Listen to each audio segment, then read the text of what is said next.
Hi, this is James Page for ECOC TV. I have with me now Harry Graeber from Effect Photonics. Harry, network traffic is increasing exponentially, but costs, operational cost and investment are just not able to keep up. This is a problem for networks, isn't it?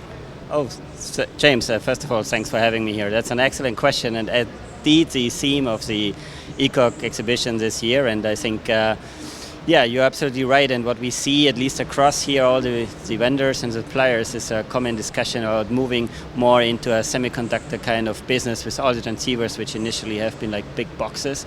And with this comes the advantage that you can have either on the direct attack side, like 10G, 25G, or when you go to 100G, 200G, 400G, and further on the current side, that you move more to platform builds on chip designs, which are way cheaper than in the past.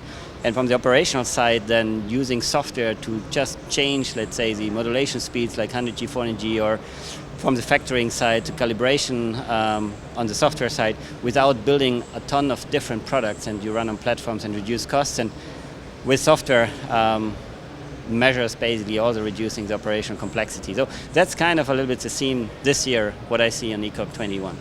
So that means that software-based networking is incredibly important. Oh, absolutely, yes. I mean, we have seen SDN networks, orchestration layer activities already in the past.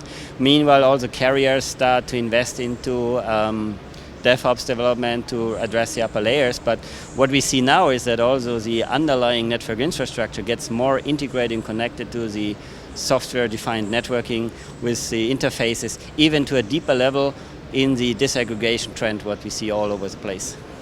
So I know that you think that programmable chips are therefore something that we should all be talking about.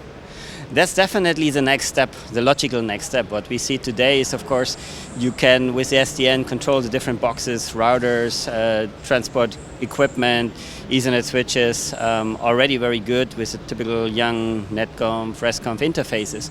The next step is when we build in the chips a system-on-chip technology, where you basically have a total DWM system on a simple transponder into a chip, that you open up the interfaces there as well, so that you can program the transponder module as well as the chip itself in terms of output power, power optimization, especially when you talk about green technology. You don't want to have too high output power if it's not needed, but of course if you need, if you have a point loss or if you detour, you need, and you have software programmable optical amplifiers in the chip integrated, yeah, of course, then you can, if you open up in a disaggregated world, you can optimize that, and that's right now really an interesting aspect as the next step forward.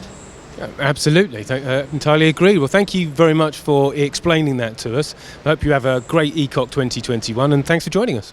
Thanks, James, and thanks for having me here. It's really a pleasure. In ECOC 21, I mean, everybody is super excited finally to be here together.